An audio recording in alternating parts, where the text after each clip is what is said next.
Welcome back to another clay video. Today, we are going to create all of the different badges from the Kanto region in Pokemon.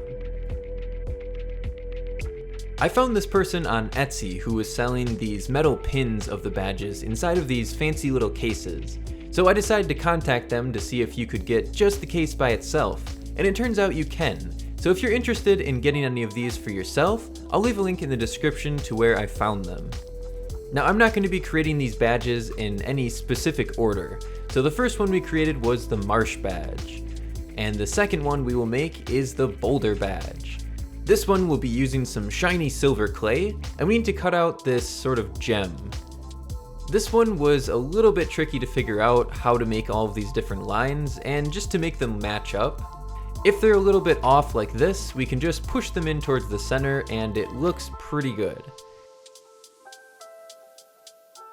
So let's move on to our next badge. We have the Cascade badge, which is definitely the easiest of all of these badges. We just need to make this simple teardrop shape, and we can move on to our next badge, which is the Thunder badge. To start this badge, we have this red gem in the middle that's pretty much the same as the Boulder badge. Now it was a little bit hard to figure out how to make these cuts, but it wasn't too hard once I figured out that the bottom of the V is always at the lines that I drew. Now we can finish it up on the top using this dentist pick. And we can move on to the Soul badge. This one is also a very simple badge to create. We just need to make a heart using this pink clay. Now it's a little bit messy, so we can flatten it down and smooth it a little bit with our fingers. And we'll take a blade to cut this little line right down the middle.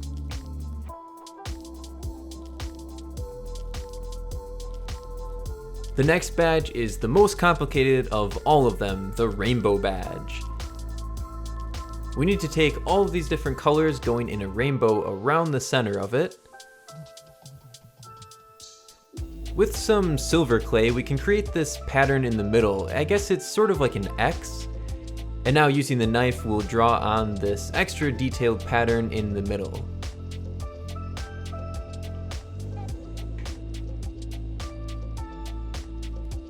We need to shape up these colors, so let's use the knife and cut off all of the edges so they're flat.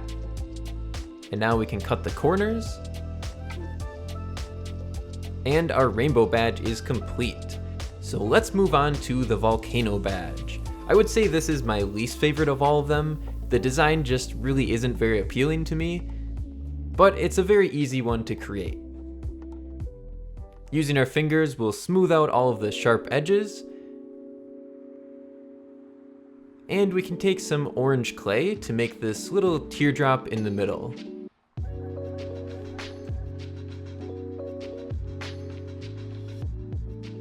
And our final badge will be the Earth badge.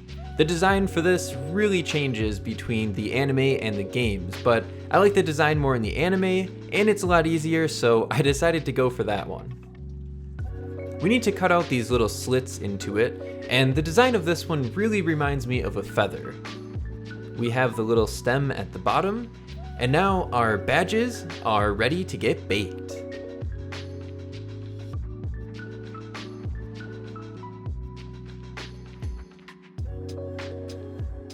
After baking, we can start placing them into the display case.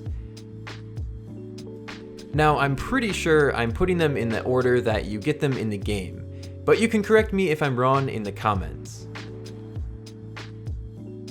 And I think these just look amazing inside of this case. Now that we have all of our badges in place, here it is, the Kanto region badges. I hope you all enjoyed this creation. In the next video, I'll be creating some badges from the next region. Thank you all for watching, and I will see you all in the next one.